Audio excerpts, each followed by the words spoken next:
પાકિસ્તાનમાં ધાર્મિક યાત્રાએ ગયેલા કચ્છના મહેશ્વરી સમાજના 37 લોકોને તાત્કાલિક ભારત પરત ફરવાનો આદેશ અપાયો. જમ્મુ અને કાશ્મીરના પહેલગામમાં થયેલા આતંકવાદી હુમલાના પ્રભાવ ગુજરાત સુધી જોવા મળ્યા છે. આ હુમલાને પગલે કચ્છના મહેશ્વરી સમાજના 37 સભ્યો, જે પાકિસ્તાનમાં ધાર્મિક યાત્રા પર ગયા હતા, તેમને તાત્કાલિક ભારત પરત ફરવાનો આદેશ અપાયો છે.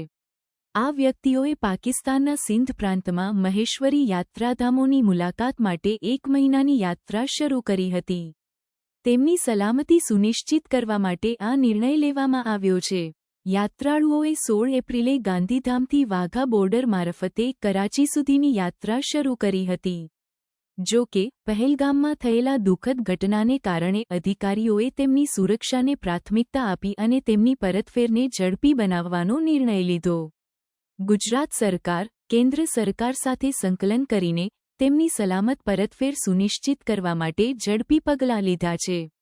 યાત્રાળુઓ આગામી 10 દિવસમાં પરત ફરવાની અપેક્ષા છે, જે તેમની વિક્ષેપિત યાત્રાનો અંત લાવશે. આ ઘટના સરહદ પારના આતંકવાદના વ્યાપક પ્રભાવ અને નિર્દોષ નાગરિકો પર તેના પ્રભાવને પ્રકાશિત કરે છે. મહેશ્વરી સમાજની યાત્રા, જે આધ્યાત્મિક અને સાંસ્કૃતિક અનુભવ હોવો જોઈએ, હિંસાની ધમકીથી છવાઈ ગઈ છે. ગુજરાત સરકારે સમાજને તેમની સલામતી અને સુખાકારી માટેની પ્રતિબદ્ધતાની ખાતરી આપી છે. આવી પરિસ્થિતિમાં જાગરૂકતાની જરૂરિયાત પર ભાર મૂક્યો છે.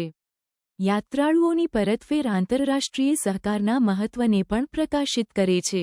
પહેલગામમાં થયેલી દુઃખદ ઘટનાઓ ઉગ્ર પ્રવૃત્તિઓ દ્વારા ઊભા થયેલા પડકારો અને તેમને ઉકેલવા માટેના સામૂહિક પ્રયાસોની જરૂરિયાતની સ્પષ્ટ યાદ અપાવે છે. જેમ યાત્રાળુઓ તેમના ઘેર પરત ફરતા હોય છે, તેમ તેમની યાત્રા એડવર્સિટી સામે માનવતાની અડગ ભાવનાની સાક્ષી તરીકે ઊભી રહે છે.